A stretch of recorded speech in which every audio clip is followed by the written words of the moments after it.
up. We know how to show up, mommies, parents. Yes. We know how to show up when we don't feel like it. We know how to pour when we don't feel like we have it. And that's the grace that's on parenthood. Let's start after that. I found this online. You know you're a mom when. Let me know if you can identify with this. Instead of talking to adults, you spell to them. Yes. Oh, wait. Hey, did you grab an emoji card? Yes. So I'm going to go through these, and then I'll have you talk about your emoji card. You know you're a mom when. I don't know why I like corny jokes. You think waking up at 7 a.m. is sleeping in. Yes. Yes. My kid is an early bird, so she's like me. We're both up. Yes, we're both up 6:30. You know you're a mom when you fantasize about sleeping, like, when I get to bed tonight, hallelujah. When I get home and take my off, if my brother wasn't here. You know you're a mom when you have to take a shower, take a shower on your to-do list. Fix it, Jesus. Yeah. Or when you're a new mom, you're like, now when was the last time Yeah. You smelling your breast milk? Yeah. Yes, ma'am. Hey. She's still trying to pull the Wi-Fi real slow. Great. So I turned off the Wi-Fi for you. This Thank is you. mine. Don't judge the password, but that's it, just in case you do got to get back. Got it. Does this get on there, or is this just my slides? It's just your slides. Okay, I can dig it. Yeah, we don't. Thank you. I appreciate it. You're welcome. Okay. Just in case. Thank you. You know you're a mom when a trip to the bathroom includes an audience. Oh, Lord Jesus. When you have when you haven't had. Yes. When you're never alone, ever. You know you're a Can you relate? You know you're a mom when grocery shopping alone is like a vacation. Ooh, yes. Y'all are so funny. Be in Florida. You know you're a mom when you use baby wipes to clean the dash of your car. Or anything. Yes, everything. Yeah. You know you're a mom when you know why Mama Bear's porridge was always cold. Yes, for sure. Yes. I haven't eaten hot food in, let's see, my kid is 4 years. Yes. Guess what? That's why we snack while we cooking. How about that? Because that's when we get our hot food. Thank you. Yes. Last one. You know you're a mom when you have more crayons in your purse than money. Okay. Facts. Yeah, or more toys. Yes. Yeah, so I want to just kind of have a conversation. Like, I'm very conversational in my approach. I love to just dialogue and share my heart, hear your hearts. For those who don't know me, my name is Chrystal Harris. I'm a nurse practitioner and a private practice owner. Who's the author that was in there? I really resonated with her, the mommy mogul. That is, yeah. Never really saw myself working in mental health. In fact, this was my never place. I told God I would never work here. If you want to make God laugh, tell him what you'll never do. So he found that hilarious, and here I am committing my life to mental health, this cause, as I see it as a cause of mental health. If we had a crisis of sorts, I would say that it's a global mental health crisis that was only amplified by the pandemic in 2020, where people were too exhausted to pretend. And so when you get to the point where your pressure is so high that it takes a lot of energy to put on airs. And when life is overwhelming, then all of a sudden your energy level decreases and the real you emerges. And so we try to just accelerate that process so that we create a safe space so people can kind of unravel and become undone in our presence. And then we help them from a real and authentic place. So this is what I do. I've committed my life to this. It's a second career for me. Started out as an engineering major at Kettering. Anybody know Kettering University here? Married an engineer instead. Hated that career. Didn't even get that degree. Ended up with a degree in marketing and management. Never thought I would use that. Never thought I would be an entrepreneur. But these are all the things by the grace of God. Hey, welcome. Come on in, girl. By the grace of God that we're doing. And so yeah, that's who I am. That's what we do. We service patients all over the state of Michigan. We accept most major insurances, including the Medicaids. We provide virtual services. All of our services are virtual. So we do that for convenience sake so that we can appropriately meet you where you are. So I love what I do. If you can't tell, you'll be able to tell by the end of our session. I love to hear people's hearts and really understand. And then specifically for mommies, though. My heart is for mommies. Yes, indeed. My heart is for mommies. And I have one 4-year-old daughter. I'm also a widow. So December 2023 is when I buried my college sweetheart of over 21 years. But God redeems all stories. And so I'm getting remarried and relocating to Ohio next month. Yeah. Nice. Congratulations. By the grace of God, it's amazing what God has done. I'll testify about that later. But for now, suffice to... Keila, don't get me started. I'm not even going to look at you back there. That's one of my dear, dear friends. I'm going to look in the other direction. We're not doing this today. So I have one 4-year-old daughter. She's our only. I get to have a little piece of my hubby who's going to be with Jesus.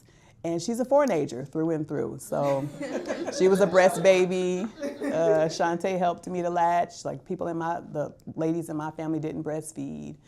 And so I was the first one to breastfeed, and it was quite the experience. As you all know, we all have stories about that. To this day, if I let her latch, she would thoroughly enjoy it. I had to go on vacation just to wean her twice. The first time failed. But yeah, so that's what we're doing today. We're talking about mommies and our mental health and what it's like to have those real moments, when you bring baby home and everybody's like, oh my gosh, this is like the best, have kids, they said. It'll be wonderful, they said. And it is a beautiful experience, and because two things can exist at the same time, right?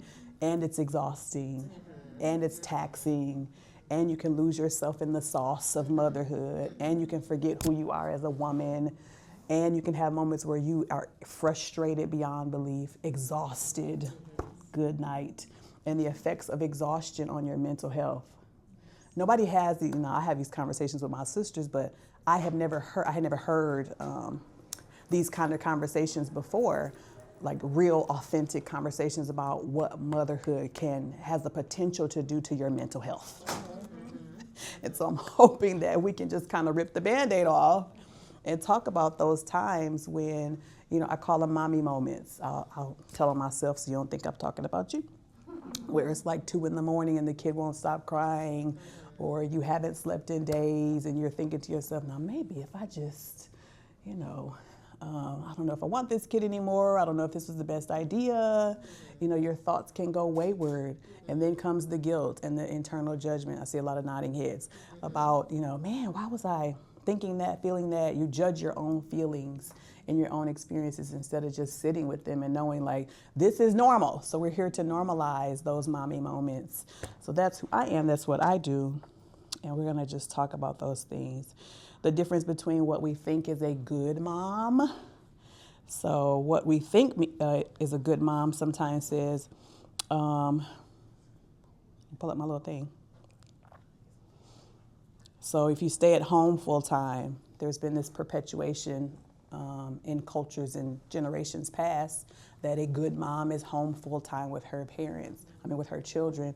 And that's not always the truth.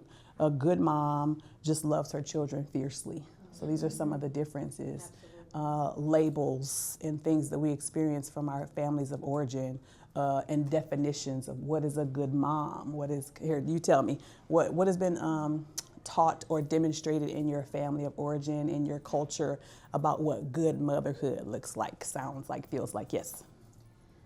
I'm the first person to be a stay-at-home mom, Mm-hmm. so I was looked down bad. Mm. Like, you ain't doing nothing, you lazy. Mm-hmm. And all that other label stuff that came with being a stay-at-home mom. Mm-hmm. It's like, what you bring to the table? Mm-hmm. Yeah, so you're lazy, so you have to, yeah. How about that? And that's enough, isn't it? That's Yes. So. Any other labels about motherhood that you felt I was experienced? raised by a single mom. Yeah. So when I went off to have my son, I was in a domestic violence situation with my first husband, and my boss knew. So she said, I'm gonna go ahead and approve your unemployment, and for every extension you can get, I will approve it. And my mom kept saying, when are you going back to work? When are you going back to work? You know these bills is coming in, you know, and it was very overwhelming because he had become my sense of solitude and safety. And I knew that I could protect myself as long as I was with him to protect him too. That was when I felt the strongest. And everybody, my mom, my sisters, they were like, Bless you. are you applying for work? And then I had the biggest guilt when I did go back to work after having my daughter. They only 18 months apart, y'all. That's alright. We in the same boat.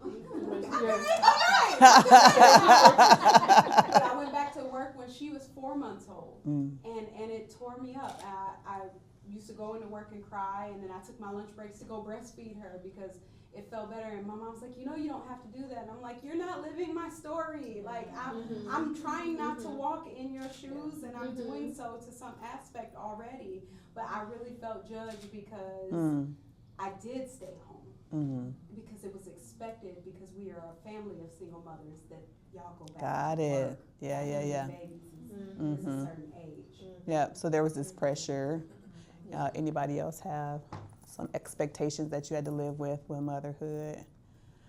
So, yes, go ahead. Yes. It's a lot.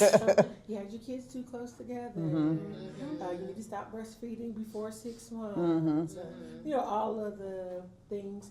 Oh, you need to do this to protect your kids. And they can't be alone with their dad. And it's like, y'all was in the trauma.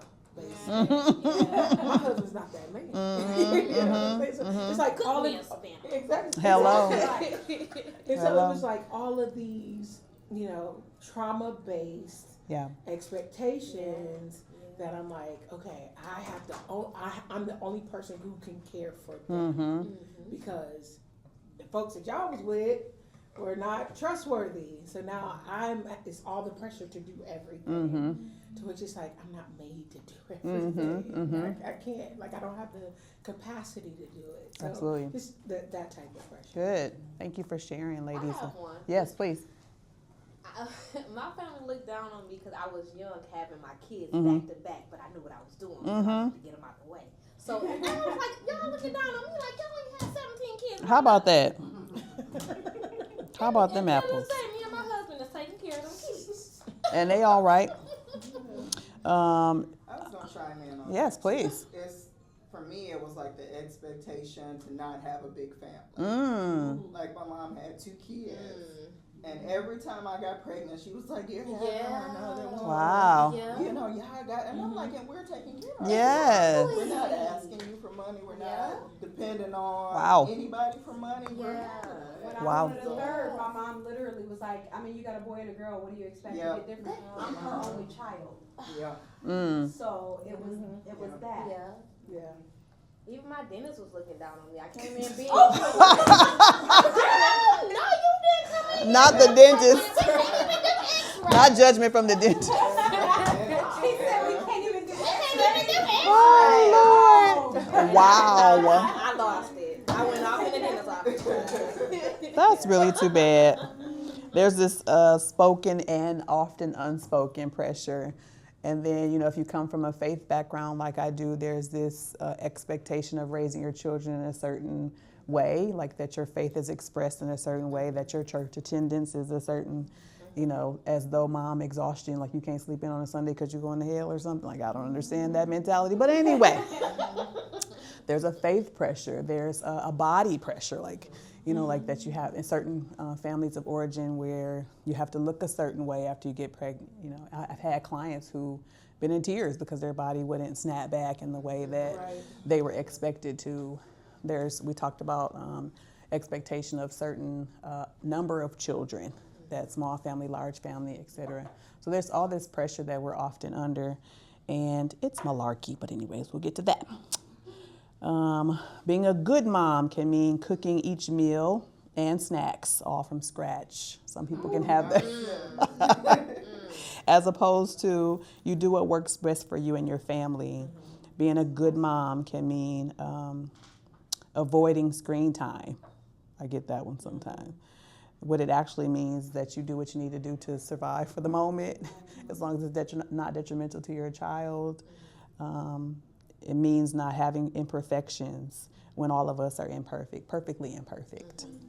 It means that you have to homeschool and keep your children out of the education system, when the truth is you just have to educate them. So if you supplement the education system, or if they only get the education system, the public education system, they will survive. You do what you can do until you're able to do better or differently. Being a good mom means that you're patient all the time. Ooh, the Lord. I ask patience every morning. Oh, Lord Jesus. Which just, come on. Right. You know what I'm saying? Right. Need I explain? No, we got it. Not at all. We know what that's like, to be frustrated when the kid wants. It's like herding cats. You know, you're trying to get out the door, and right when you're at the door, the kid poops on himself or whatever. Or it's like, is this a joke? And you can sometimes think like, oh, you're doing this on purpose. Nobody ever told me that, you know, that we have these types of thoughts, that it's normal. It's not often vocalized, some of the internal thoughts that we have towards our sweet, precious children. And there can sometimes be a tension where you can think to yourself, oh my gosh, they're doing this on purpose. Of course they're not, but in the moment the frustration is so high that we don't always have the coping skills to deal with that. And so we're gonna, hopefully by the end of this session, help to do that. Hey, all right. Being a good mom, then we'll move on, means that you have to be creative and crafty, like Martha Stewart. You know, you have to you have to do all the things, and the kid always has a project. And, good night. And then and then lastly, being a good mom means that you enjoy every minute of motherhood. And I don't even have to ask you about that truth. How about that? Listen, every minute is not enjoyable. And I wish somebody would just tell you that in the beginning, because especially in our culture now, where there's this perpetuation of perfection, that, you know, the mom and all the kids step out and they look like freaking magazine, like models, and then you start to feel badly. And so, anywho, I wanted to talk through a framework of motherhood, and it's MOM. It is, the first M is mood. So we're gonna mix a little practical and professional about your, MOM. The first one is mood, understanding the emotional shifts that happen after you give birth, while you're pregnant, and then after you give birth. Hormones, so we can have a separate session on each one of these, but I'll kind of give high level. The hormonal changes that transpire in our bodies, that we don't have any control over these things. The bodily changes that happen, that affect our mood, the emotional dysregulation that can sometimes transpire. And then all of this while we're growing a human. All this because we're growing a human. All of this under societal pressure, all of this under faith pressure if you're from that background. It can be a lot. And so just like some coping skills, I like to kind of pause and give some practical things as we go along the way. I think breathing exercises are terribly underrated. It's not just breathing for the sake of calming down, but it literally has effects on your nervous system. Like studies have shown over and over again. So I'll demonstrate one that I do regularly. This is a very heavy profession. If you're a doula, that's a heavy profession. Hearing things from people that, I've never told anybody this before in my life, constantly, every day, that can weigh on you. And so a lot of times between patients, I'll just do a deep breathing exercise and I'll teach it to you, okay? So it's 4 seconds in, 2 seconds hold, 4 seconds out through your teeth. So I'll demonstrate, okay? Here we go.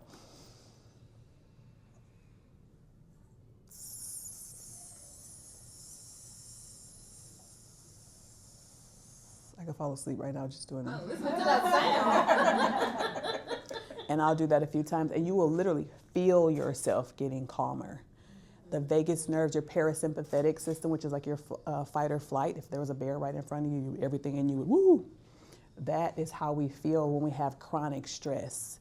So we feel that on more of a muted level every day. Cortisol, which is a stress hormone, when you live with chronic stress, it has long-lasting implications on your health, your cardiovascular system.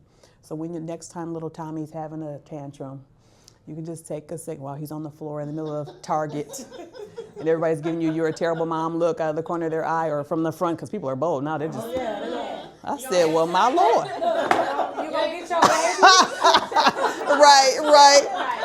Or you'll be on TikTok, next thing you know, you're trending on TikTok, freaking yelling at your kid in the middle of Target. Before you're that mom, just do that brief exercise. So let's do it together. 4 seconds in, 2 seconds hold, and then 4 seconds out through your teeth. Let's do it. 1, 2, 3.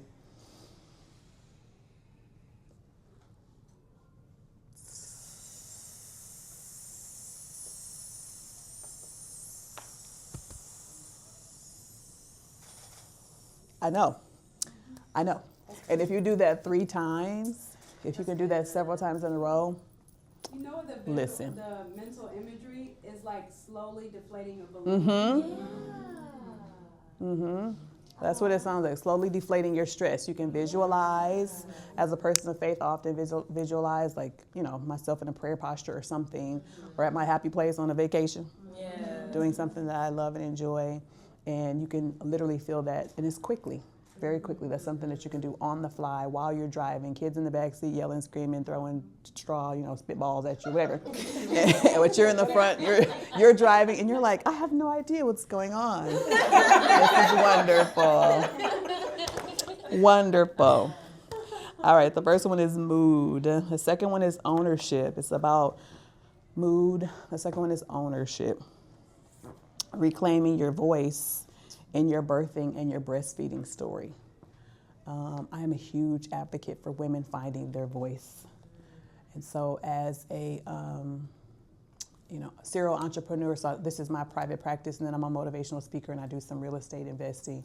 With all those things going on, you wouldn't imagine that this came from a person who, as a little girl, felt invisible in their family of origin. Any middle children? Yeah. Listen, us middles got to stick together. The middle child often feels overlooked, you know the oldest ones, you know the youngest ones, but who the heck is that in the middle? And so that was my story, and it took me a long time to reclaim my voice as a woman, well into my 30s, when I really discovered who I was authentically and had the courage to show up as me. And so I advocate for women finding their voice, taking ownership of your birthing story. When I gave birth to my 4-year-old, we were in the middle of the pandemic. It was 2020, and I had a beautiful pregnancy. I wasn't working, so I was just home with my husband, happy, hungry, and horny. And it was awesome. Hallelujah. It was a good time. Yeah, y'all can read between them. It was a good time. And so I went to the hospital with my desire to have a natural birth and all these things. And as a nurse practitioner, I'm not ignorant about the birthing process. My first job as a nurse was in the NICU, so I know how this goes, right?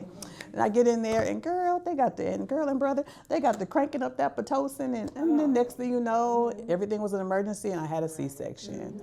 And so I did not have ownership of my story. So hearing, she's not in here, but the midwife sharing about how she was able to reclaim her story later on in her birthing processes, owning your birthing story, owning your breastfeeding story, owning your motherhood story. That is so unique to each one of us individually, because our children are unique. Recognizing that our children have grace for our lives.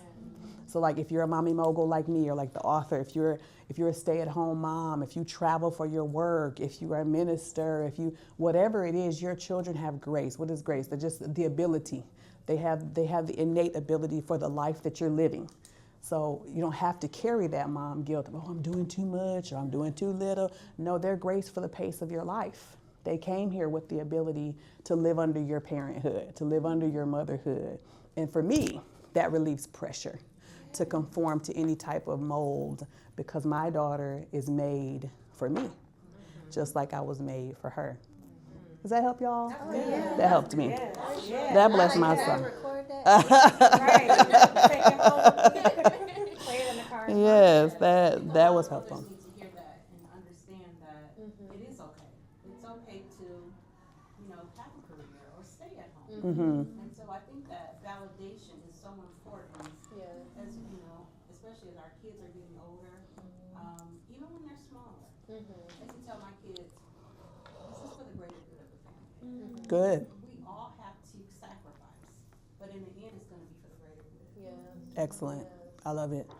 The last M before we do some more talking points is moments. Motherhood unfolds in moments.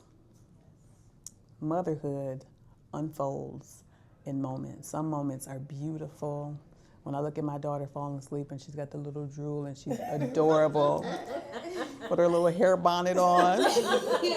And I'm like, God, I thank you that I get to raise her. What a joy. Yes. That's a beautiful moment. And then there are the moments on a morning when we're rushing out the door to school and, Mommy, I hate that. That's ugly.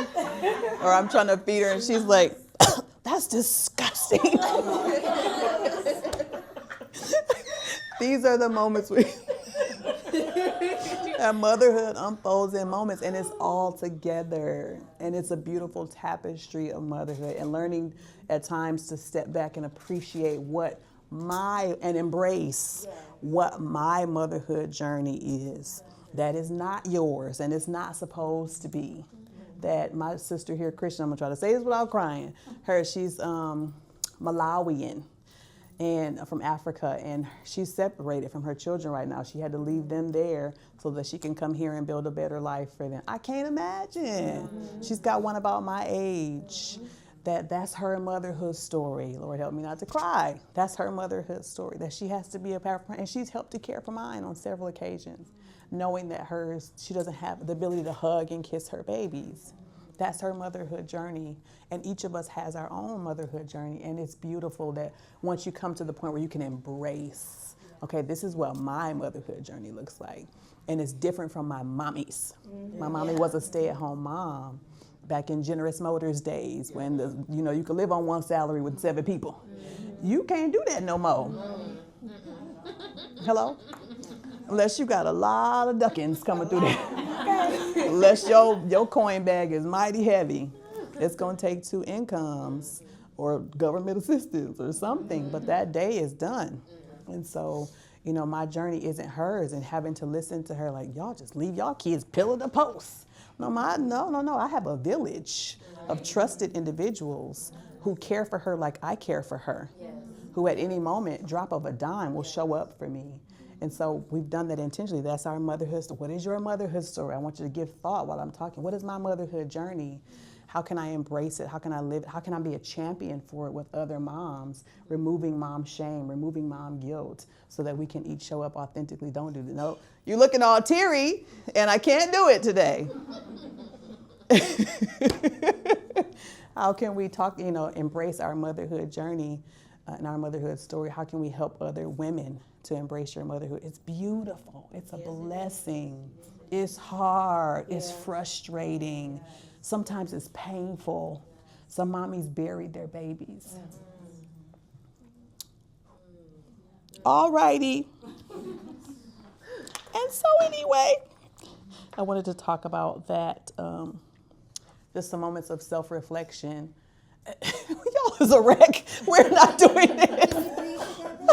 Let's breathe together. Woo, Lord have mercy.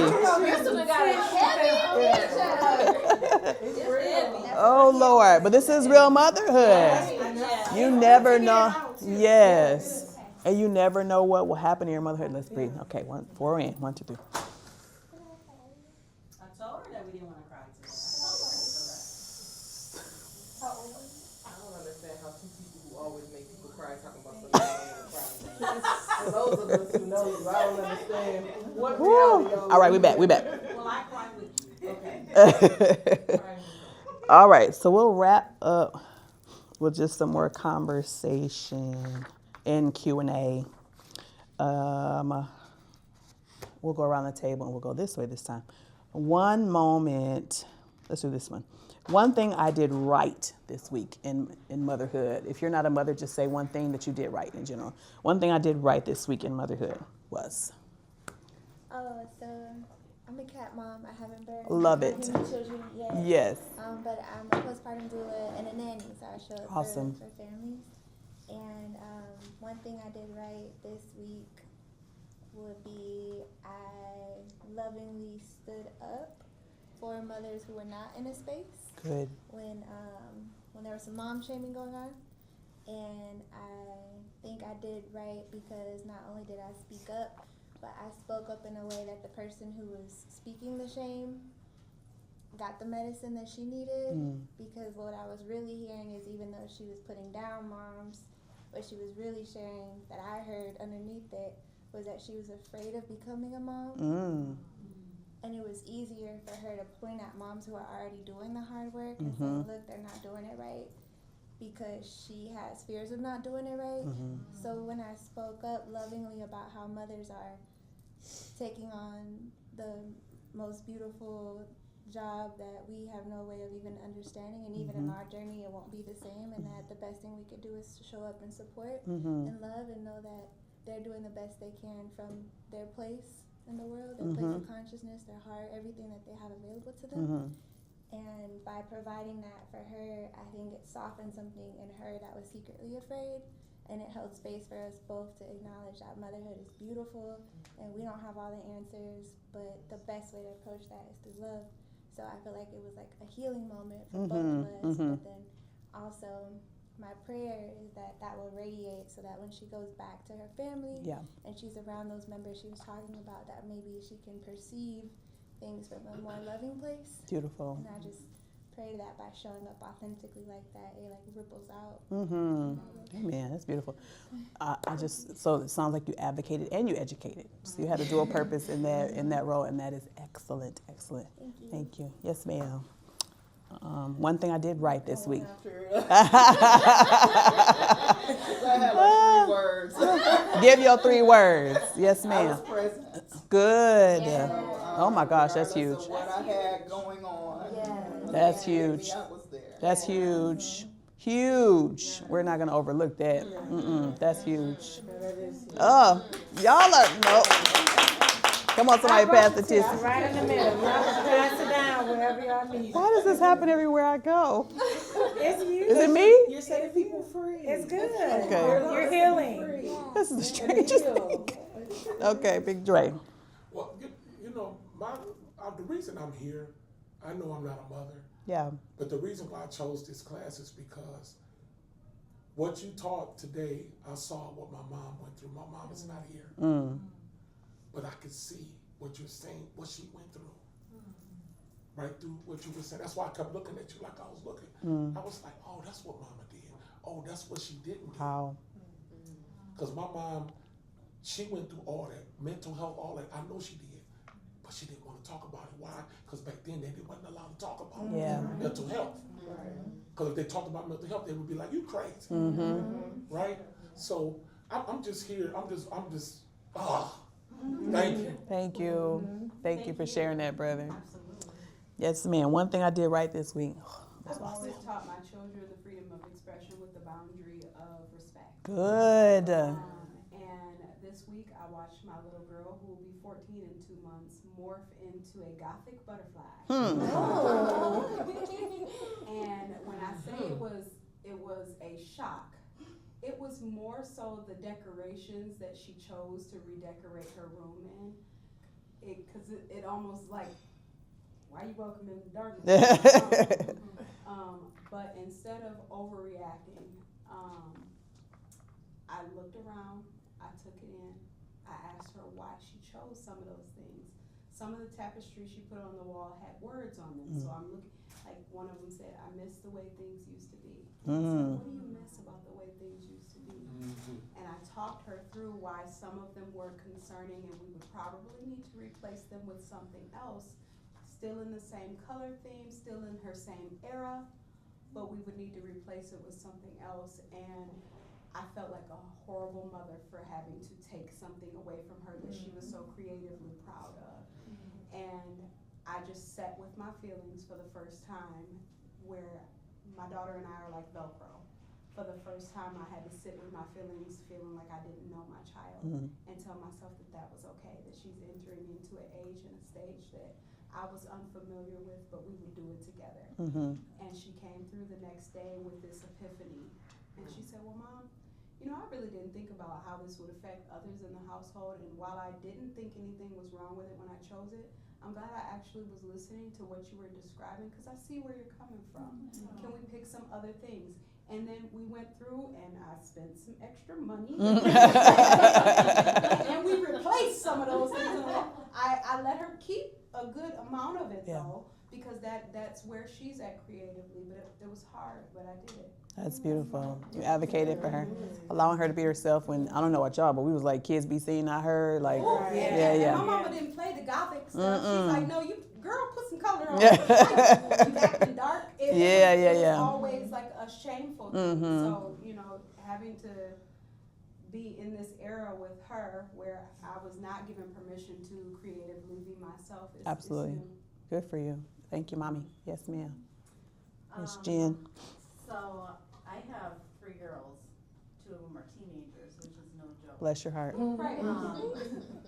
But as doulas, as a doula, we're called a moment, you know. So a lot of times family kind of gets, because in the ministry that I help run, most of our moms are alone. So I'll spend days at the hospital with a mom who's homeless or poverty, or, you know, I won't let anybody birth or be alone. And with my girls, you start feeling a little bit guilty. You know, you got that mom guilt of like, I was just at the hospital for 3 days with the mama, and my 14-year-old this week said, Mom, we got you. That's good stuff. Can wait. The dinners can wait. Your mom time can wait, because we know where you are and what you're doing. Who you're serving, because I am faith-based, so they're like, love that. Jesus' hands and feet. So you being home with us, don't worry about it. Absolutely. It's one of those mommy moments where you realize, like, I'm doing a pretty decent job. Especially for a 14-year-old. Yeah, amazing. Thank you, Jen. Keela. I have a son and a daughter. My daughter is 25, and she just went through this program to be a nurse. And so we talked about friends, and oh, Mom, I'm not going to be able to find any friends. Oh, just pray and ask Jesus to send you your people, and He will. Oh, Mom, I don't think it's going to happen. So this week, she also has a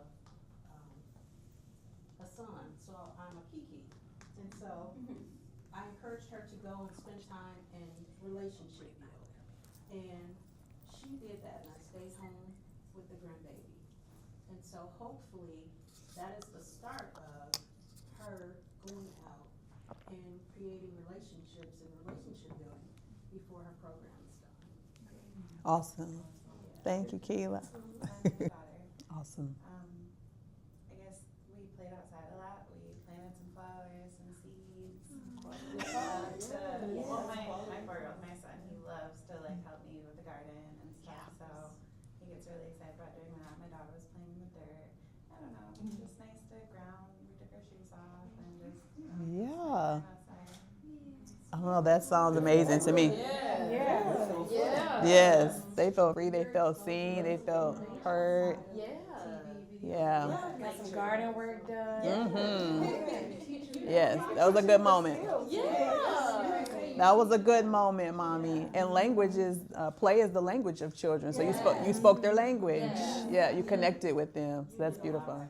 That was a lot. Yes. Chris. One thing I did right this week, don't look at me in that tone of voice. Okay, I saw it. I saw it and heard it. That was a motherless Oh, Lord. I'm trying not to cry. Yeah, but I think one thing that I did this week, I remember I was crying. Oh.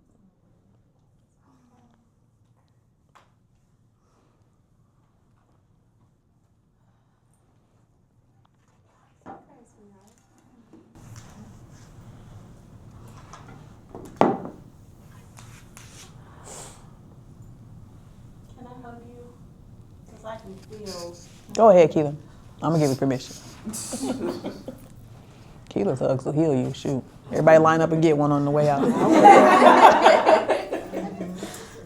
It's okay, Chris. We're going to come back to you. All right, my dear. You ready? Do you want to speak or you need a minute? Yes. You got it, girl. You sure do. You got it. Yeah, I remember I was crying. I was just in my room and my young baby called me and one thing I did was for her not to see me cry, but to pretend that everything was okay and smile. That's it. Okay. Thank you for sharing that, Chris. Chris, I want to support you in something.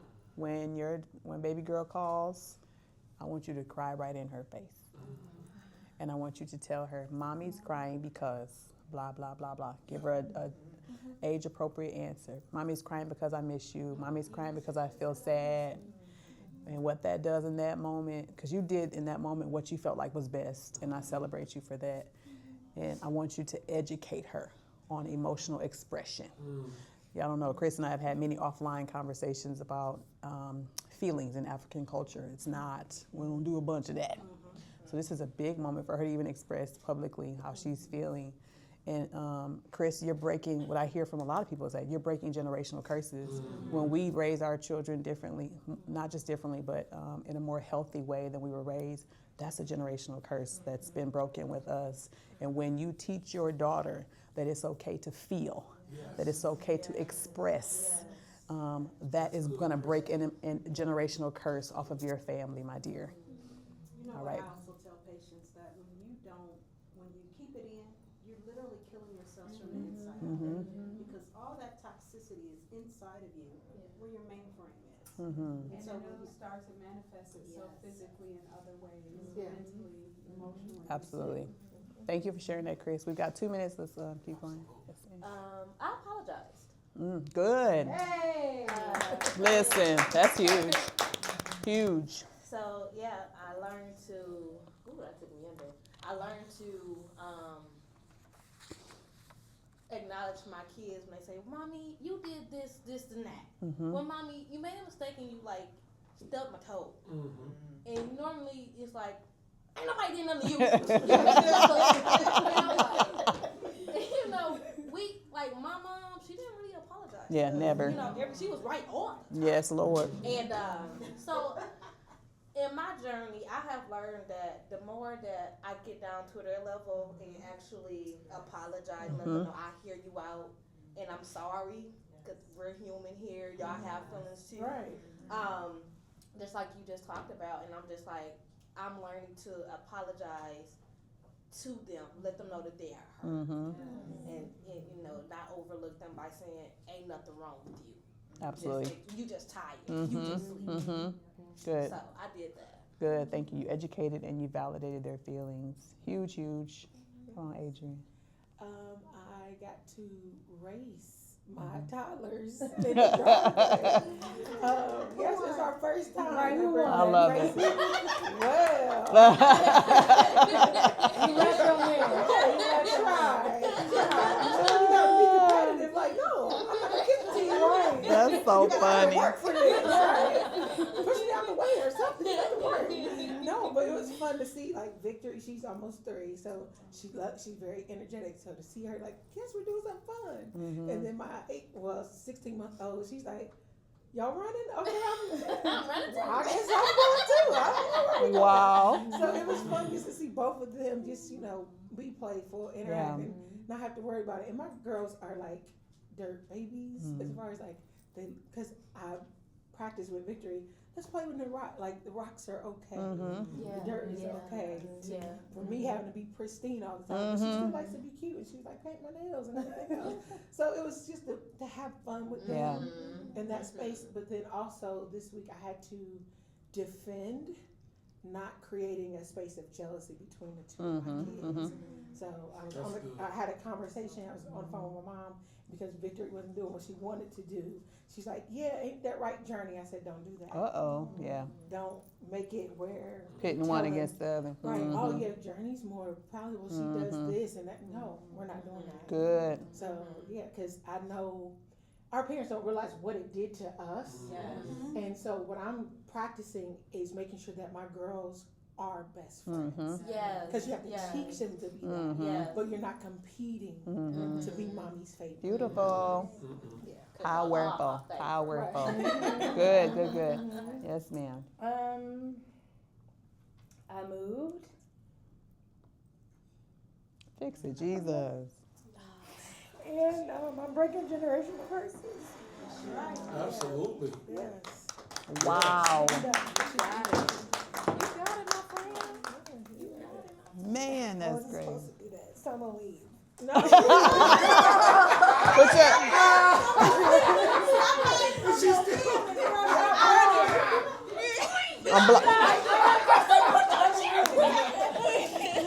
I'm all right. Now she got to clear some. I was supposed to be. You made Yes. me happy, so I was supposed to be happy. Hold on, we're gonna. Yes. I got you on the question. Put your arm on the person's shoulder next to you. And we're just gonna speak life over each other. So you are blessed. You're a mommy. You matter. I'll say I am blessed. I'm a mommy. I matter. Good. And then one more thing. We're gonna do some. Well, I got like 2 questions because we're right at time. One here, and then whoever else may have a question, and then y'all can catch me in the streets. I'm easy to catch. I'm easy to catch. I do want to get a picture somehow of all of us. Like, I just really want to capture this. This has been really, I've enjoyed my own self. I love. Okay, your question. Okay, and this can come from anybody with multiples, I guess. But I would like to hear your perspective on how to, like, when you talk about the middle child. You talk about the middle child. My middle child, it's a struggle. And you know, it is a struggle because he feel like the attention is never on him. So when you see others, he's always trying to be lovey. Oh my God. He always trying to be lovey, and he seeks it from other people. So how can, as a mom, like, push all that together so he won't feel left out? And I tell my children, I want y'all to experience, I want to give y'all the childhood that y'all don't have to recover from. What can I do? How old? He's 5. He's 5. Yeah. I have a 5 and 7-year-old. First of all, I want to let you. Yes, I want to let you know. What's your name? Laisha. I want to let you know that you caught it early. Yes. That you, first of all, are intentional enough to see your son, and that's the first place you start. Eye contact, pausing for those moments, immersing yourself in his world. You know how little boss babies, they like to boss. Now let's go do this. Let's go do that. I mean, I'm queen of the timer because my kids will soak up all your time if you let them. But like, okay, I got 30 minutes, whatever. It ain't no phones. It's me and you. Yeah. That, I feel like God orchestrated this moment so that you don't have to deal with what I deal. He doesn't have to deal with what I deal with in life. See him. Validate him. Pause and look at him. Let him know I speak the language of your life. That's good. Figure it out, whatever it is. If he likes to draw, like my 4-year-old, Mommy, I want to draw. Whatever it is. He's such a creative. Yeah, get in there. Regular as often as you can. It doesn't have to be to the point that you're neglecting other things, but watering that, cultivating that, to where he knows Mommy's a safe space, and I trust that you'll do it because you have the heart for it. Thank you. Yes. You said that your son's a creative, and a lot of times people who are artistic in that way also feel very deeply. And so while you're actually having those moments with him, also help guide him on how to deal with his emotions. Because the reality, I'm not a middle child, but I feel really deeply, and the reality is that everyone's not going to understand you. Everybody's not going to give you attention and affection. And what you're going to do with him is going to heal him and help him be seen in his immediate family, but helping him work through the feelings when he feels rejected is going to help him go out and Good, do Alex. also. Good, good, good. Acting out or trying to do Yeah, stuff because he's get trying my to figure it out. You attention. feel rejected. Yeah. You Good, feel good, good. abandoned. You don't really know. And as someone who's 37, about 2 weeks ago, just realized, like, girl, you ain't never learned how to process that rejection. That me being able to sit in my feelings and be like, this is how I feel. That's valid. Now also let me figure out how to work through that and not over rationalize it. Because what happens is you start to rationalize away how you feel because you don't know how to deal with it. And so those things will help him process while he's also getting his tank filled. Thank you, Alex. Y'all, we can't be in here all day. I would love to. I Meet me enjoyed Chrystal's session. It was such a healing moment. It was freeing. As a mom, oh, pardon me if I cry. As a mom of 3 boys, whew, it can be a battle with my inner self because a lot of things, I'm breaking barriers through my generation. I'm a first time for many. And to be validated and heard and given even gems and nuggets to go forth in my motherhood journey and bloom is such a blessing. And now I feel like I have some more tools in my backpack to keep my journey alive and thriving and just taking ownership of my motherhood journey and embracing it and loving everything about it, regardless of the guilt, the shame, embracing more of those happy moments.